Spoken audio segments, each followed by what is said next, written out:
Susan Sarandon spoke about Bernie Sanders and Hillary Clinton, and she came under fire from the press afterwards. So let's watch, and then I'll explain why. You just said on the right side of history, which is interesting to me. I think in certain quarters there's growing concern that the folks that are into Bernie Sanders have come to despise Hillary Clinton or reject Hillary Clinton, and that should she be the nominee, which is as yet undetermined, they will walk away. That's a legitimate concern because they're very passionate and very principled. But isn't that crazy? If you believe in what he believes in? Yeah, but she doesn't. She's accepted money from all those people. She doesn't even want to fight for a $15 minimum wage. So these are people that have not been, that have not come out before. So why would we think they're going to come out now for her? You know, you really think that? I think there's a good possibility. I talk to people who either want to write. I talk to Republicans who have written him in already. You know, and they just feel like she's not authentic, that she's a liar, that they don't trust her, so what difference does it make? You know, if you're a small farmer and you're fracking on your property, in Idaho they just passed a bill where they can frack on private land, and you know that she's taken money from fracking, why would you think that she's going to have your back? Well, because they make the argument that there are all kinds of politicians, Barack Obama is the one that Hillary Clinton cites all the time, who have done things to effectively rein in industries or reform industries that they've taken money from.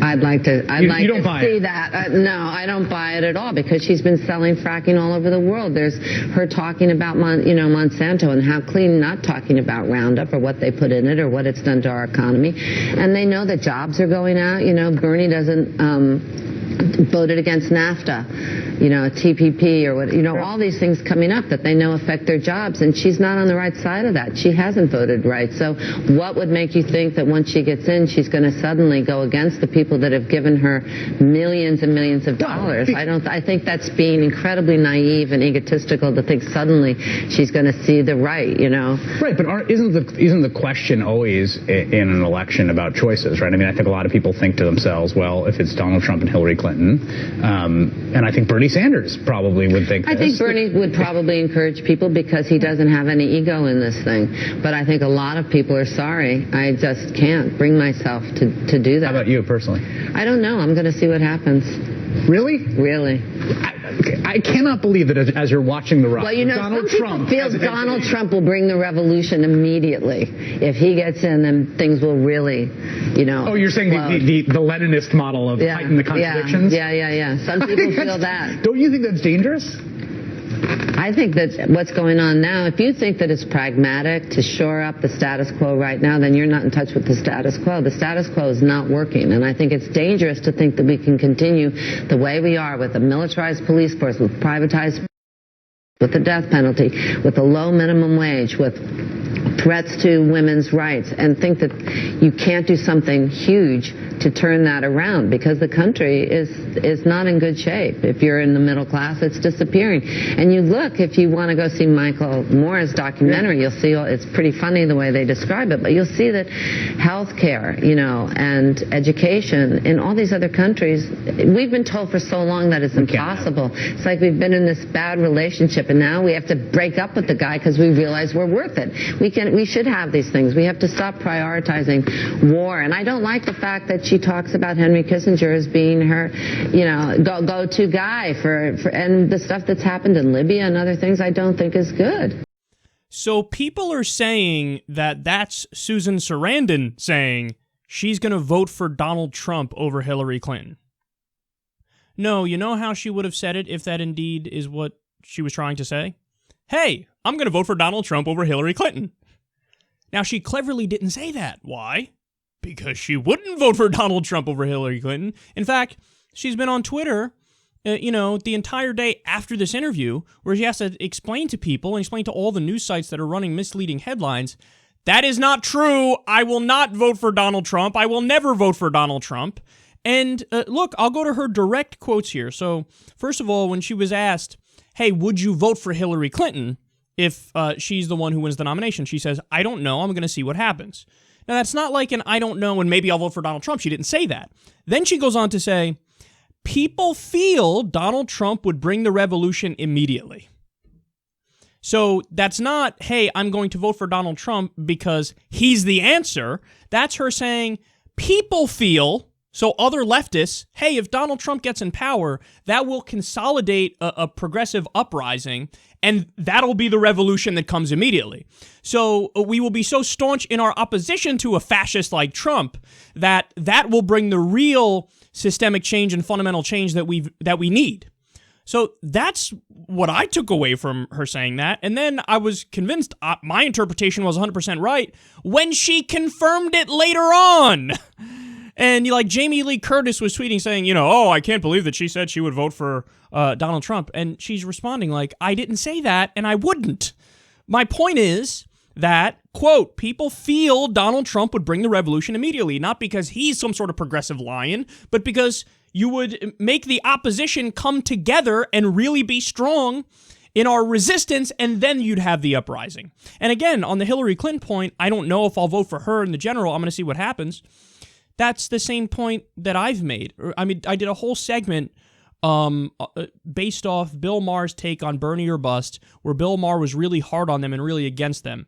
And I basically said, I have a more middle ground approach on this, or my feelings are somewhere in the middle, where if you're in a deep blue state or a deep red state, and there's no question your state always goes red or always goes blue, am I going to tell you go out there and vote for this, corporate sellout candidate who's against progressives on their biggest issue, which is money in politics?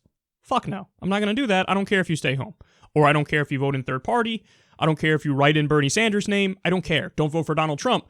But I'm not going to lose sleep over you not going to vote for Hillary Clinton if you're in a deep blue state or a deep red state. If you're in a swing state, should you suck it up and vote for her, if for nothing else, just for the Supreme Court and social issues? Because she is better on social issues, and she would pick a better Supreme Court justice.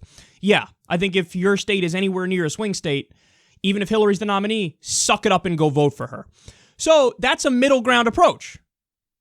Now, she seems like she's taking a similar approach where she says, I don't know what I am going to do, because I think she lives in California, right? So, or New York. So her state is no matter what going to the Democrat. So for her individually, I don't know. I'm going to see what happens. I don't know what I'm going to do, because voting for Hillary Clinton, it's a weird thing, man. You have to understand, some people, including myself, we have moral red lines.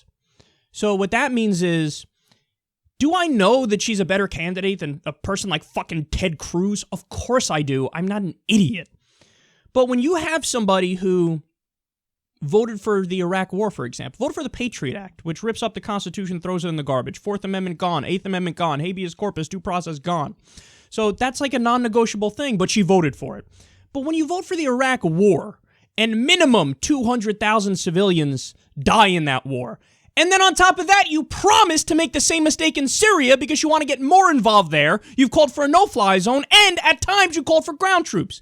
That shows to me you didn't learn the lesson of Iraq, which is you don't topple the authoritarian strongmen in the Middle East, because then something worse will come out of it. So you voted for a war which killed minimum 200,000 civilians, and I'm supposed to possibly vote for you.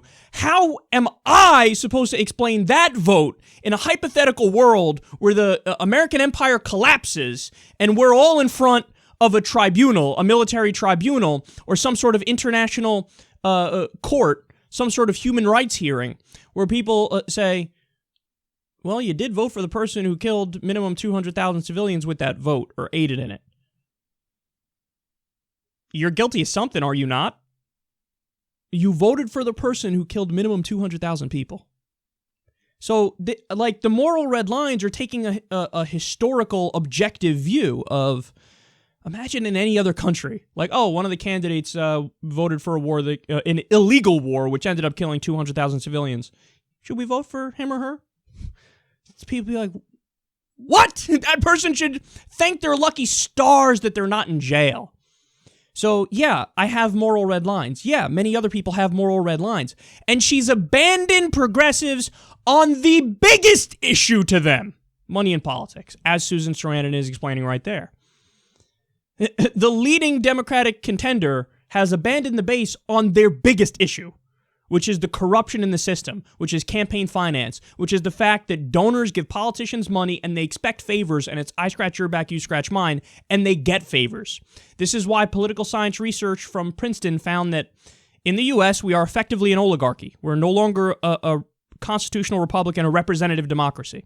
We're an oligarchy, effectively. So the leading Democratic candidate is saying, I believe in that system, sure. And then whenever she says she's against it, what does she say? You have to listen very carefully because the devil's in the details. We need to get the unaccountable dark money out of the system. Whoa. You know what that means, right? More transparency. So I need to know who's buying the politicians. Get the unaccountable dark money out of the system. She didn't say get the money out of the system. So she's for it. We know because of all the money she's taken. The Clinton family has raised over $3 billion with a B. $3 billion from special interests. And I'm supposed to believe she's going to fight for the progressive base and the Democratic base? My ass cheek she will. So, allow me to say this. If you are not conflicted on the idea of voting for Hillary Clinton, the problem is you. Chris Hayes, who otherwise is a great progressive, who's so shocked. Really? It would be hard for you to vote for Hillary Clinton? My goodness! Chris, how naive are you? You host a fucking political show. You're a progressive. You talk to people in the progressive base. Really? You don't know that there's discontent with Hillary Clinton for all of her policy positions? Please, man, please. So Susan Sarandon is 100% right. And no, she did not say she would vote for Donald Trump. She was expressing the real outrage and conundrum of, I don't know if I can pull the lever for Hillary Clinton. You want to know why? Because decent people struggle with that. Because it's something you should struggle over.